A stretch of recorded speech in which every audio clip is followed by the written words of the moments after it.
Tetapi sejauh mana kebenaran cerita tersebut? Nabi Adam turun Gunung Jerai. Tuan-tuan dan puan, kita ni hidup dalam khayalan, dalam fantasi yang tak habis. Kita nak pertahankan Islam kat negara kita ni pun payah. Tiba-tiba ya, kita tak boleh biasakan diri kita ni mengangkat martabat kaum kita ni lebih tinggi daripada kaum lain.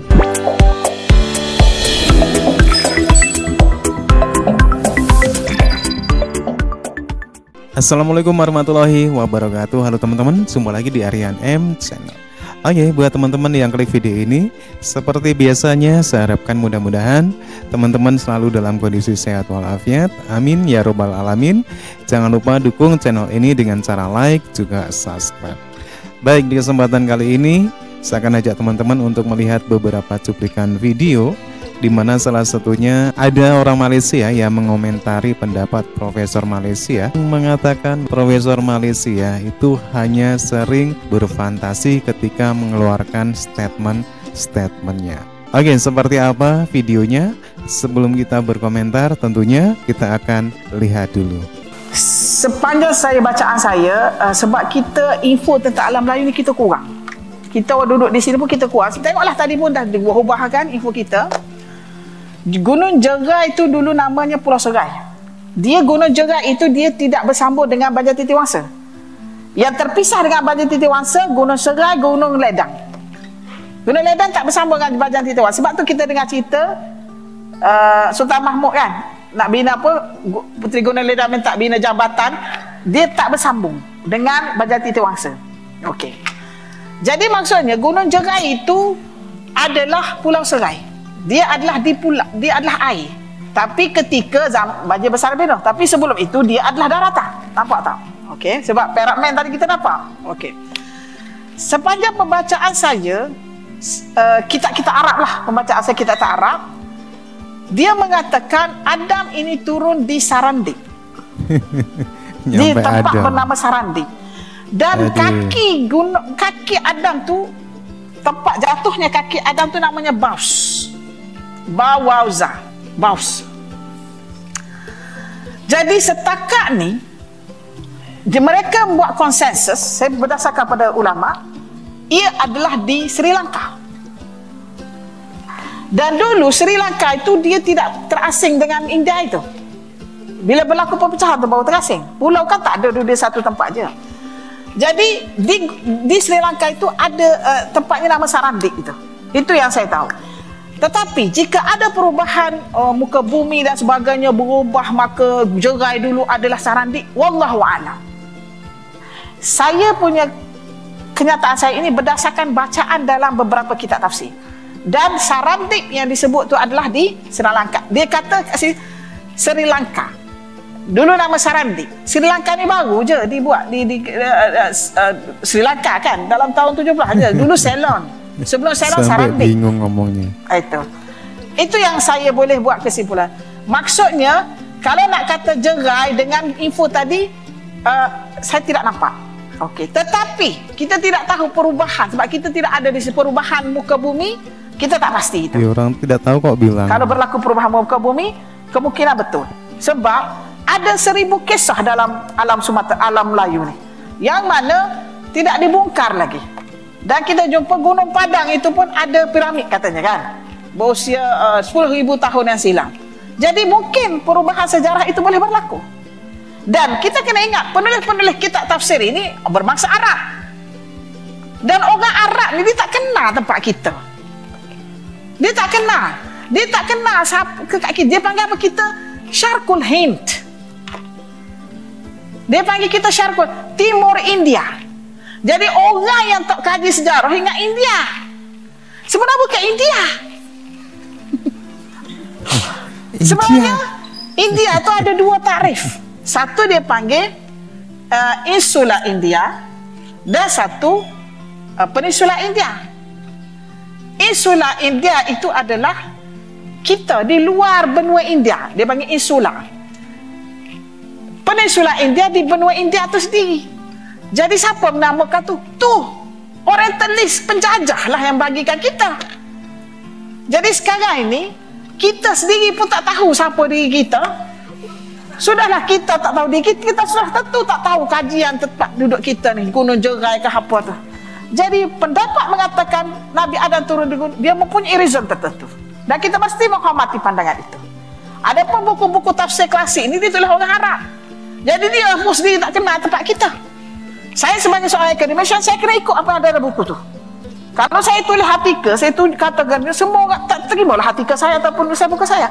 Saya mesti benda yang ada dalam dokumentasi. Tapi pandangan itu saya hormati juga. Okey, kata yang berkenaan dengan Gunung Jerai apa? Saidina Osman pernah datang ke alam layu. Tak mustahil. Sebab sebelum wujud Rasulullah SAW sudah ada hubungan. Cerita Nabi Adam turun kat Gunung Jerai ada dalam dia tak apalah dia nak cerita Nabi Adam turun Gunung Jerai ni tuan-tuan. Gunung Jerai atau Gunung Jerai? Kedah. Tempat pelancongan kan. Ada pula kata Firaun, zaman Firaun tu dia nak buat mumia nak balut mayat supaya tahan mayat tersebut. Dia kena pakai kapur barus.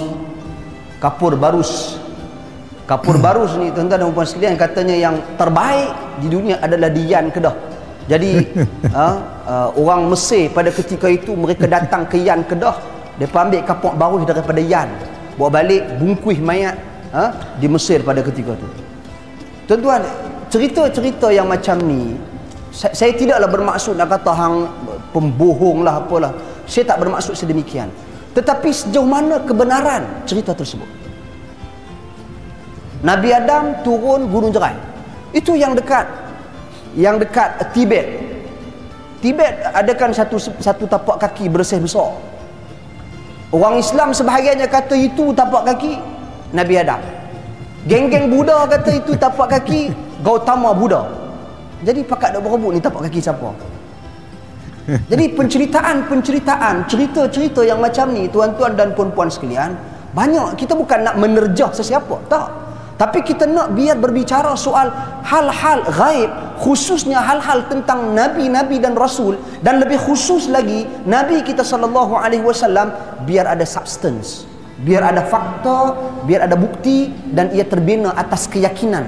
Nak yakin macam mana kalau tanpa nas? Sebahagian agamawan kita ni, kalau tengok dekat YouTube kan, Melayu pengikut Imam Mahdi lah, Nabi Adam turun kat Gunung Jerai lah, Saidina Osman pernah melawat Kedah lah. Dulu lagi lah ada seorang penceramah tu pernah kata Bani Tamim yang akan mengikut Imam Mahdi tu adalah orang Melayu. Sebab Tamim, Ta tu tanah, Mim tu Melayu, tanah Melayu. Wih, senang dia kata. Tuan-tuan dan puan, kita ni hidup dalam khayalan, dalam fantasi yang tak habis. Kita nak pertahankan Islam kat negara kita ni pun payah. Tiba-tiba kita nak dakwa seolah-olah kitalah pengikut Imam Mahdi lawan dengan Dajjal nanti. Setahu saya, kalau saya salah perbetulkan, dalam hadis Nabi sebut orang yang beriman yang akan bersama dengan Imam Mahdi berlawan dengan Dajjal. Saya yakin tak ada spesifik bangsa ataupun kaum tertentu yang akan jadi pengikut Imam Mahdi. Kalau dia Rohingya sekalipun, dia Bangla sekalipun, dia beriman, dia akan jadi pengikut Imam Mahdi. Kenapa tiba-tiba kita nak seolah-olah eksklusifkan orang Melayu saja yang pengikut Imam Mahdi? No, tak betul. Ya, kita tak boleh biasakan diri kita ni mengangkat martabat kaum kita ni lebih tinggi daripada kaum lain. Kalau ada mat Bangla yang cuci bangunan, tiba-tiba dia seorang beriman, Allah takdirkan dia jadi pengikut Imam Mahdi, itulah selayaknya, sebab dia seorang yang beriman kan. Maka ia tak terletak pada kaum-kaum tertentu. Saya mohon kalau boleh para agamawan didik masyarakat dengan ilmu yang betul. Jangan bawa mereka ini berkhayal. Minta maaf, saya terpaksa kata benda ni. Ada yang pernah kata kaum Melayu ni merupakan salah satu kaum yang hilang daripada Bani Israel. Saya yakinlah kalau kita bawa naratif ni pada Rabbi-Rabbi Yahudi, mau dia tergelaknya. Tak adanya dia nak setuju. Pada pandangan saya, belajarlah agama. Kemudian belajarlah juga ilmu dunia. Belajar ilmu dunia ni bukan berdosa. Belajarlah tentang teknologi, belajarlah tentang isu-isu semasa dan sebagainya, dan didiklah anak-anak kita ni semua supaya menerokai dunia-dunia sains, teknologi dan sebagainya, supaya ia dapat membawa hasil kepada umat Islam. Itu lebih memadai. Seru kepada mereka, bertebaranlah kalian di atas muka bumi ini, pergilah menuntut ilmu di mana saja dan bawalah hasilnya kepada umat Islam, kerana ia akan menguntungkan kita pada masa hadapan. Ini adalah realiti. Saya minta maaf sangat kepada para agamawan. Saya tahu banyak orang yang anggap saya ni liberal, anti agamawan. Tidak, saya cuma bercakap mengikut kepada realiti semasa. Orang Melayu, kita hebat dalam satu keadaan, tetapi bukanlah kita hebat dalam semua perkara, dalam semua aspek. Itu kena faham. Sebab tu kadang-kadang kita tengok orang Melayu ni tak nak keluar daripada kehidupan dia sedia ada. Sebab dia rasa macam dia dah hebat, dia dah bagus, kita tumpukan sajalah pada agama. Sebab kita ni insya-Allah lah jadi pengikut Imam Mahdi dan sebagainya. Jadi dia tak nak membuat sesuatu untuk diri dia, dia tak nak belajar, dia tak nak menerokai dunia luar, dia tak nak buat sesuatu yang boleh bagi hasil pada masyarakat. Dan benda ini berlaku, dan ini yang kita tak nak, dan ini mencandukan kepala orang-orang kita ni. Masyarakat kita pada masa hadapan nanti tak akan jadi masyarakat yang berdaya sains. Dia hanya akan jadi masyarakat yang hanya suka berkhayal, suka berfantasi. Dan ini kita...